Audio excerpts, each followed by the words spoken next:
Hey, sorry about that. I had to check and see if my time was still good. So, hey, how's it been?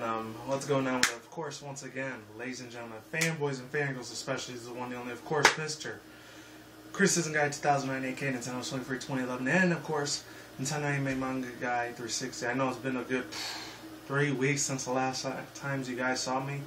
Here's the thing. I've been having, not trouble with life or anything. I've been extremely busy in my real life. I mean, work has taken a literal toll. I mean, more than the past almost 6 years I've even been on YouTube, which should be around either June 15th or the 25th, around that time. So next month for sure, because we're still in May. And some of you people are probably wondering, especially my Pokemon fans, what's with the Mega Venusaur, or not Mega Venusaur, I don't know why I keep calling that. What's with the regular rare Venusaur, not even regular rare, the ultra rare Venusaur full art. EX full art for Venusaur, for X and Y. Well, given that reason, you can check out my other video that I uploaded about half a week ago. This past Wednesday, Tuesday when I did that video, so check that shit out when I opened up Flashfire and the old X and Y. The only, like, Japanese holo I got from there was, like, the Heliolith, and that was it. Everything else, unfortunately, in the Flashfire was crap for me. I didn't get any holos, no EX, no full arts. Unfortunately, it's fucked up as that is. But it is what it is. I was happy that I got a Heliolith holo in Japanese, so that was cool as fuck. So, at least that made it worthwhile. This definitely made that shit worthwhile. And then the back, I got a regular rare reverse Starmie. Nothing new there, I know. So, I've been wanting to do this for 3 weeks because I saw this 3 weeks earlier. So, oh, reason why I've been busy on my Nintendo Free channel, I've been doing a lot more videos there than I have here. This is the 10 people I'm going to be doing, like, what's it called, YouTube video reviews on their channel and everything. Not on their channel exactly, just, like, from outside of the glass window, if you want to call it that, you know. I'm going to be doing reviews on them and shit. So, what I think about them, mostly positive vibes, obviously, because if they were negative, I wouldn't be subscribed to them, now would I? So, other than that, there's that. And the second thing, I don't even know if I have it in my pocket anymore or not, but, no, unfortunately I don't. But, I do have this, which, and I'm going to show you that part. Actually, no, I do have it right here. I'm going to be going to this place for the next maybe 3 months, so I'm probably not going to be making his videos as much here as I normally would for the next 3 months, but I'll still be here. Don't worry about that. Don't worry, all my amazing, awesome, like, loyal, favorite subscribers. I've been going to this place for a while. It's down here in the 702 in Vegas. I'm not sure if they got anything else like this out here in any other outside of the state. I know in Cali they got their Disneyland and Knott's Berry Farm and shit right there. And let's see what else. I know there's Six Flags and I think maybe around Texas. I'm not sure, give or take. Shout out to any of my Cali or Texas fans that are out there, subscribers, main viewers.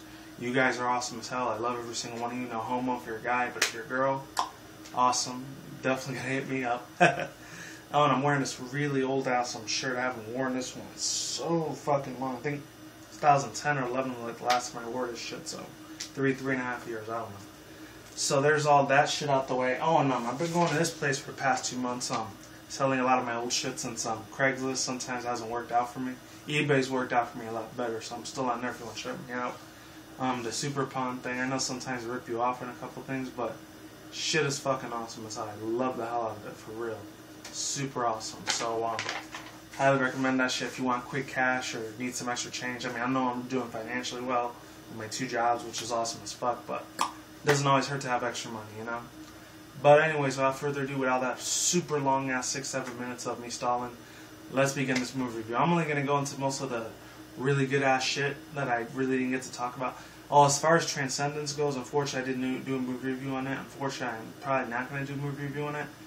I'm going to wait for that until next month because I'm going to start doing, like most of you people have been seeing my videos, the lack of my videos, unfortunately. I've been lacking in a lot of videos lately, but I've had good reasons. Those are 3 main things that have kept me super busy as shit besides my job. That's why I haven't done as many videos on this channel like I do on my Nintendo 23 channel. So you can subscribe over there. I'm a lot more active over there. But yeah, there's that. What was I going to say? Transcendence is going to do a lot of alternate media shit. With the transhumanism shit, a lot of crazy ass psycho shit, unfortunately, at the New World Order, Illuminatus, all those other fucking corrupt bastards, unfortunately, that run this world.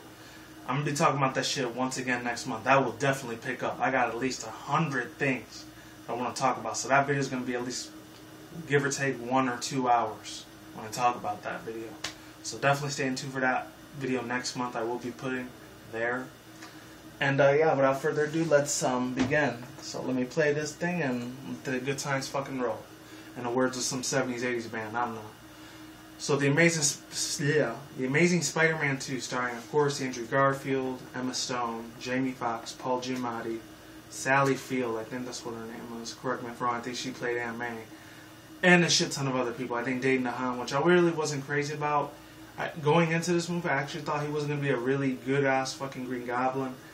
He actually fucking did it for me. He gets a B+ for a really good effort. He didn't get an A++ because he kind of sounded like a whiny bitch all the time. He'd say, "Oh, I'm gonna die soon from my like disease virus. You don't care about me," you know.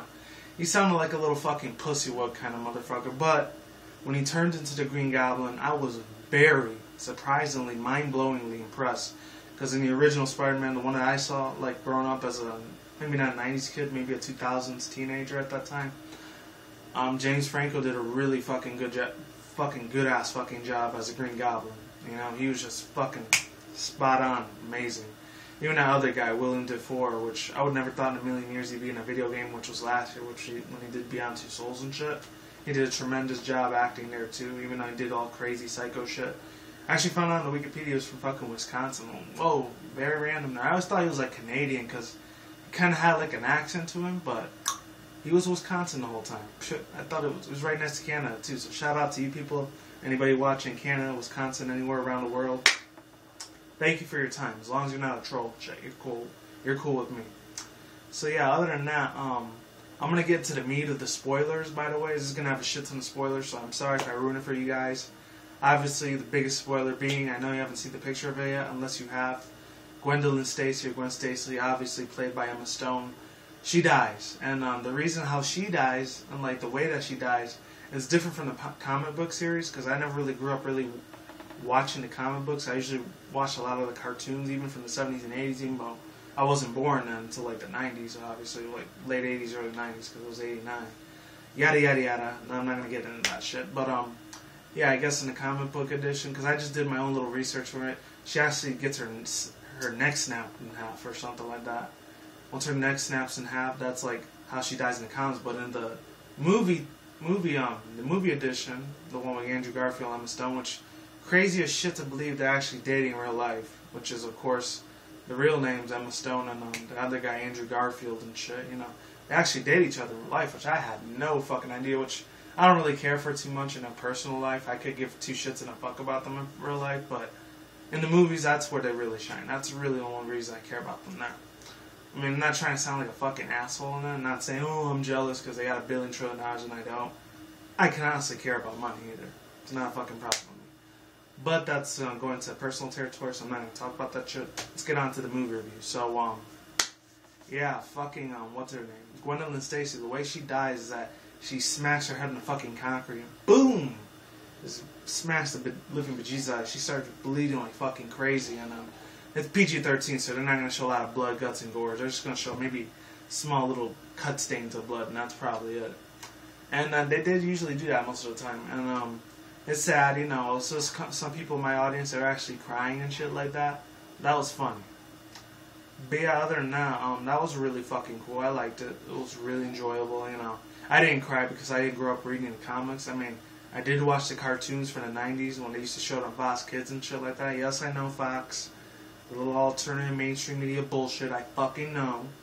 But I was a 90s kid, you know. You can't blame me for being a child, you know.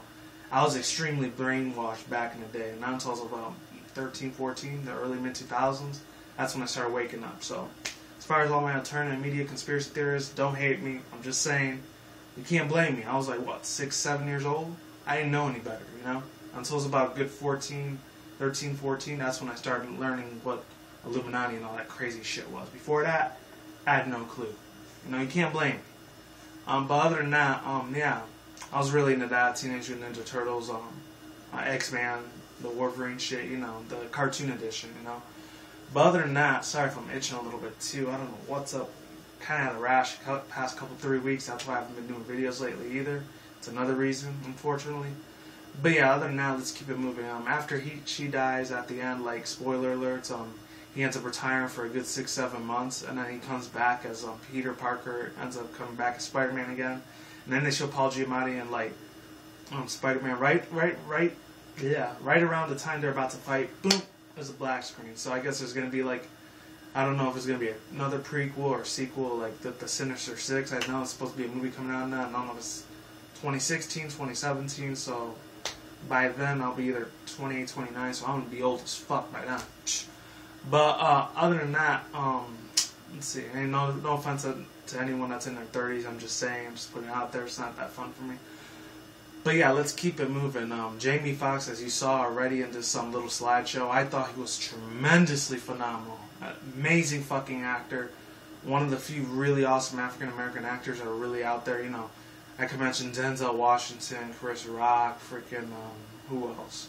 Queen Latifah. I don't even know if she does movies anymore. That's a whole other thing. Kerry Washington, Angela Bassett. There's a lot of black people that are really fucking professional when it comes to like acting. They're spot on that shit. You know, I'm not gonna lie. They're really cool shit. But with Jamie Foxx, I know some people say, "Oh, it's a political agenda." He's only like what's it called? He's only kissing a white man's ass or a black man's ass. And I'm not really gonna get into that shit. That's political shit. I'm not gonna get into politics. I'm just gonna get into how his acting is. His acting is really fucking pro.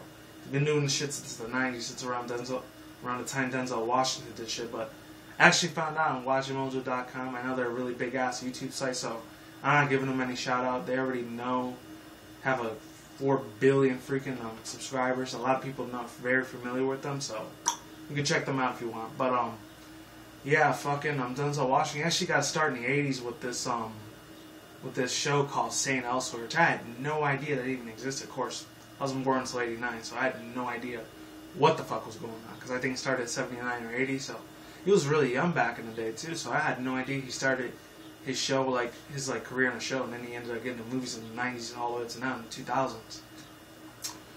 But yeah, let's steer away from that. So yeah, Jamie Foxx, he's obviously playing Electro, really fucking professional. He did really damn good at first, but one thing I was thinking is that this is the same dude I was on fucking Watchmen, but I think he was just all CGI and motion capture. Same with Jamie Foxx. So he actually had a costume. He was there in physical form, you know.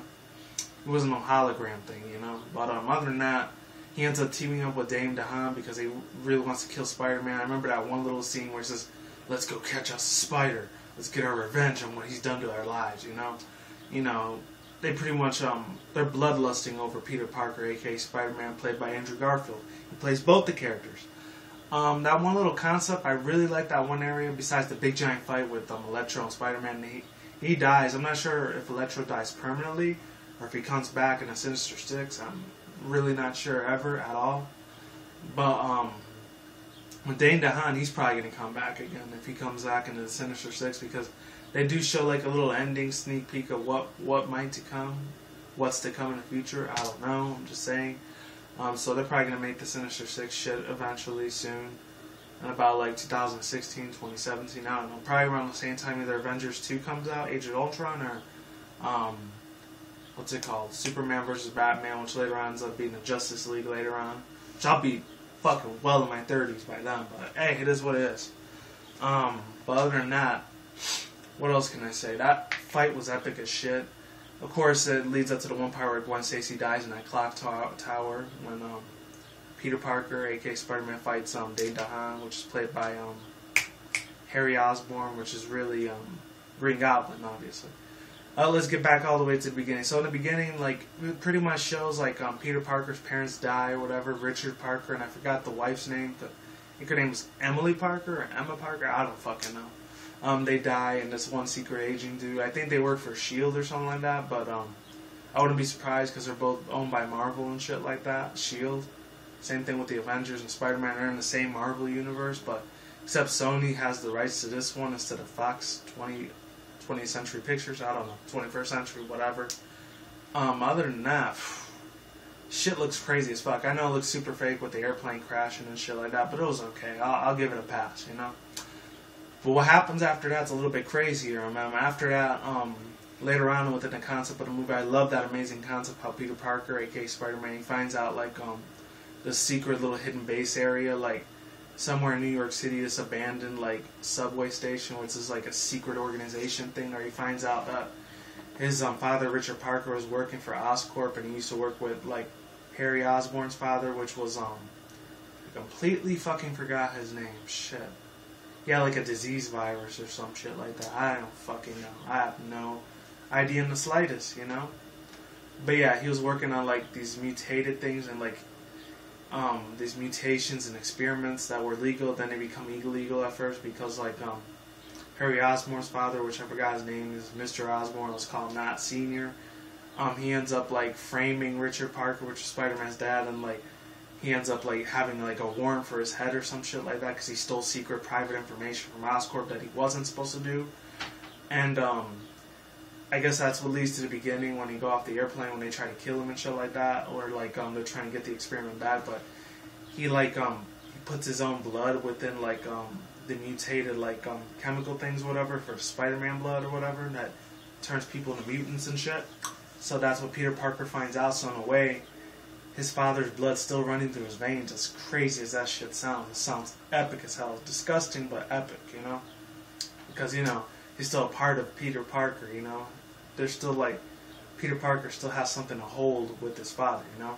But other than that, any other thing that I liked about action in this movie, the action was, like, 50-50, you know? There was a lot of it. I really liked that one scene where Dane DeHaan, a.k.a. Harry Osborn, or Green Goblin, was trying to break, Electro, a.k.a. Jamie Foxx, out of jail because he was destroying every fucking thing in New York City and downtown Manhattan and shit. It's crazy as fuck. Another really cool thing I love about this movie is because obviously I'm from New York, so I love the living shit out of it. Downtown Manhattan, 81st Street, 187th Street, fucking that shit brought me so close to home when I saw that because I know I'm way over here in Vegas, but shit brought back so many nostalgic memories I used to have going all the way over there in Times Square and shit every weekend.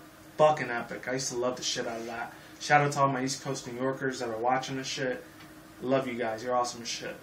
But other than that, what else can I say? Jamie Foxx, you know, he tries to be a civilian kind of guy. The way he gets his accent's fucking crazy. I'm not sure if it correlates with the comic edition, the comic version, or it's just the movie edition that I guess like the director, I don't know his name, but he wanted to go with a different approach with it instead of the same one because he gets electrocuted by eels and these big giant power lines electrocute him to death. Of course, if it was real life, he'd just be dead. He wouldn't have no superpowers. But, you know, this is superhero movie logic we're talking here. So anything fantasy in this universe is reality. Not like our universe in real life. When you die with a billion trillion volts and on top of that, eels are electrocuting you and biting you to death, you're pretty much dead. You're not going to survive that period. Even if you survive, you're not going to get no powers at all, period. But it's a different universe, you know? That's what movies are for, you know, to escape reality. But other than that, yeah, he comes back to life. He gets all these superpowers. He's draining all the juices, energies out of like this, like big giant freaking electric pipe from Oscorp or some shit. Of course, it's a fictional place, not real. But New York City is obviously. But other than that, what else can I say? Yeah, the officer says, "Hey man, put your hands in the air right now. Put your hands in the air. You're not supposed to be doing that." And they're like, typical black officer. I'm not going to be racist on that, but he sounded like the stereotype of black people. No offense to you guys. I know there's some of you are very extremely educated. You guys get my respect. But the other ones, all the ghetto Ebonic motherfuckers, they can fuck off. I'm just saying. Putting it out there. But yeah, other than that, Jamie Foxx or whatever, he's like, "Don't say my name like that." He just starts saying a lot of crazy epic shit. And he looks himself in the mirror, he's like, "What's going on? What's this? Like, I can't even believe I'm a blue guy now? What? I'm not black anymore?" That shit's funny as fuck. I loved it. And then after that, like, Spider-Man says, "Oh, it's you. Aren't you the one that saved me?" "Yeah, Spider-Man, I saved you. Remember, like, I thought we were going to be best friends." He ends up being a stalker motherfucker like crazy in this movie. I forgot his fucking name. I think his name's supposed to be something. I don't even know. But I know his, like, name in the movie's Electro. And he's supposed to be Dalton or Paxton. I don't freaking know. But, yeah, other than that, what's it called? It's funny because in the comic books it's a white dude, but I guess, you know, they got to roll with the time, so they put a Moreno in there, which is cool shit, you know. I don't got a problem with that. But, because he's not no Bonus ghetto ass dude, which is awesome as fuck. He's educated as fuck. But other than that, that's not what I'm talking about here. What I'm really talking about is, the epic fight scene with him and freaking, Electra. And way to go for freaking, Sony Pictures to actually put all those like freaking epic dubstep things every time it goes like that, you know, that type of shit. You know, every time Electro, aka Jamie Foxx, uses superpowers, it always has some dubstep thing going on in the background, like that. You know, every time we have lightning, sort of makes sense. I guess, you know, to appeal to the younger generation crowd that's way younger than me, but around my age too, because there's people my age that love the shit out of dubstep too. You know, I like it too. It's cool. I mean, I still like my deep house, my raves and shit, electronica, underground rap and shit, but dubstep is fairly decent. Other than that, what happened was, I mean, it would have been a good thing to see a Electric Daisy Carnival or some shit. But, yeah, they get into their big-ass fight, and they show a lot of old slow-motion things or whatever, and Electro and Spider-Man are fighting. Shit was an epic fucking-ass fight, I'm not gonna lie. Freaking amazing, beautiful as hell. Definitely fucking raised the bar in Sony's department. That's all I'm gonna say. I gotta give credit where credit is due. Sony, you did a good-ass job doing that shit. Any of the production team, the CEOs out there, you did a damn fucking good job doing the special effects in this film. And other than that, there's a lot of other things I could have said with Gwen Stacy's death and shit, which I just said earlier. But other than that, let me think. What am I saying? I'm sorry about that, people. I almost lost my train of thought. They show a little bit of Ant-Man, and then they show like this big giant map of what he's trying to figure out, clues and mysteries and shit like that. That shit was pretty fucking insane. I love the hell out of that thing. It was freaking awesome. And then they show Peter Parker, he gets pissed off because he can't figure out his life. And in the beginning of the film, they show him like trying to get all these chemicals. He's trying to give them back to Oscorp. After Paul Giamatti, played by the Rhino, he doesn't get his Rhino suit all the way to the end of the movie instead of the beginning, which I thought previously going in this film he was going to get it at the beginning, but he gets it at the end. And he gets his ass kicked. He has this weird Russian accent. He kind of did a shitty job on there. I'm sorry, Paul Giamatti did a little crappy in there. He was even better in the American Hustle last year than he was in us. I'm sorry. But overall, I'm going to give this thing like 4 guns out of 5. I could go on forever. It's probably been past 125 minutes with this movie review. Hopefully you like it. With Transcendence, it was a really good, amazing movie. I'm probably going to do the movie review next month instead. So I'm going to bring out all the alternative media conspiracy theory shit next month. Because I did it in like 5 months. Because I decided to take a 5-month break off of it till summer. Which is right around the corner, by the way. And with that said, that's all I had to say. Like I always do say, hope you like that Venusaur Ultra Full Art. Hopefully you people can pull that out too, or get a trade in it. I don't know. Like I always just say, is what it is, ain't what it ain't. See you when I see you guys. Have a good day. Have a good night. Wherever you're out around the world. Don't drink and smoke weed at the same time. Don't do anything reckless. See you soon. See you around. Peace out. Ladies. Goodbye. I'll talk to you guys next time. Take care, everybody. Be safe. Take it easy, and I will see you soon. All right. Deuces. I'm out of here, and take it easy, people. Goodbye.